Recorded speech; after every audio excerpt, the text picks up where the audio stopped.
Revisiting the Revenant through the lens of man or bear.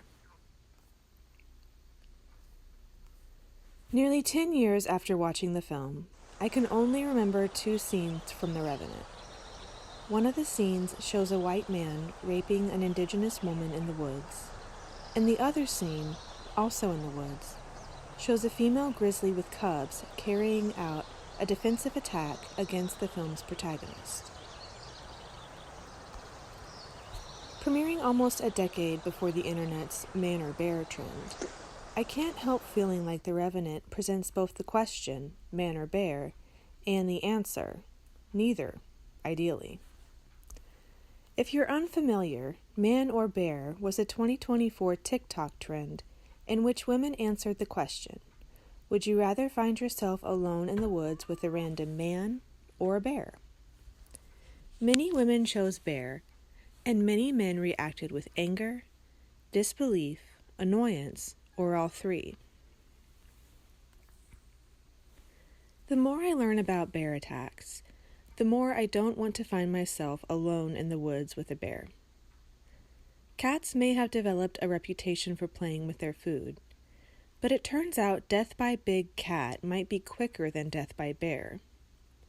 Some large cats kill with one bite, severing their prey's spinal cord, crushing their windpipe, or ripping out their throat before really digging into their meat. Death by bear, however, can be excruciatingly slow. Rather than killing large prey before consuming them, bears tend to incapacitate their prey before casually eating them alive. Brown bears are beautiful, magnificent animals who, statistically speaking, don't often prey on humans. Black bears also rarely prey on humans, and they can be so easily frightened that house cats have scared them out of yards. Even when bears mount a defensive attack on humans or charge at us, it often takes very little to deter them. Bear spray, lots of noise, and hiking in groups is usually enough to convince a well-nourished, non-habituated bear who hasn't been food conditioned to ramble on. Men, on the other hand, are known to prey on women with a statistical frequency that neither brown nor black bears come close to matching. Globally, when women are murdered, approximately 38% of those murders are committed by intimate partners. Research suggests nearly 1 in 3 women worldwide have experienced sexual and/or physical intimate partner violence, and the majority of intimate partner violence is perpetrated by men against women. When almost 1/3 of women have experienced violence at the hands of men they presumably loved and trusted, why would any woman take her chances with a random man in the woods?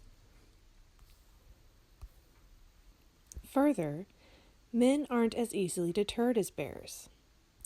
Men who prey or want to prey on women know they live in a society that blames, gaslights, and punishes victims, while predators often face little or no consequences, especially if they're wealthy and well-connected.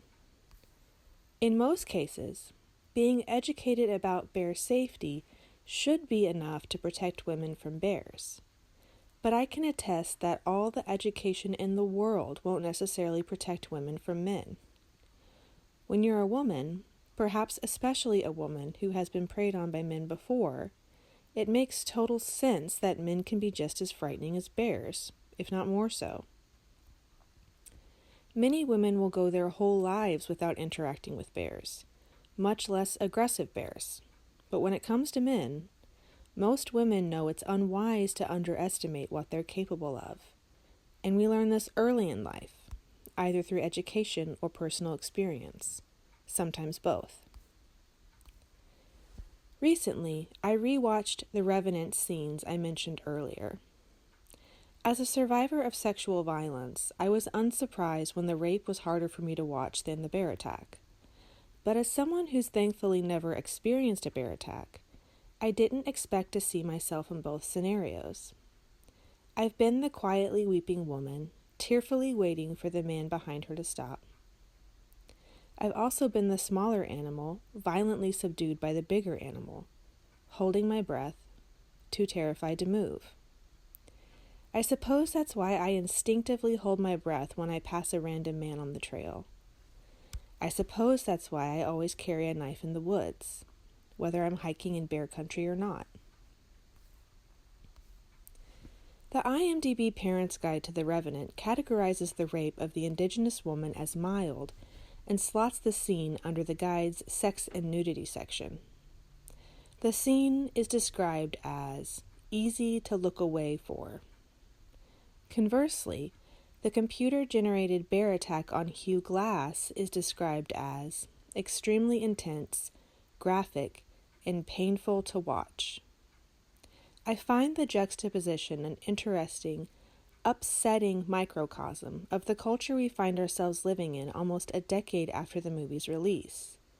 A culture in which so many men can't fathom why so many women would choose bear. I've hiked alone in the woods more times than I can count, often crossing paths with men who smile, nod, and keep walking without bothering me at all. I've hiked alone in bear country, on trails with bear warnings posted, and I've always been okay.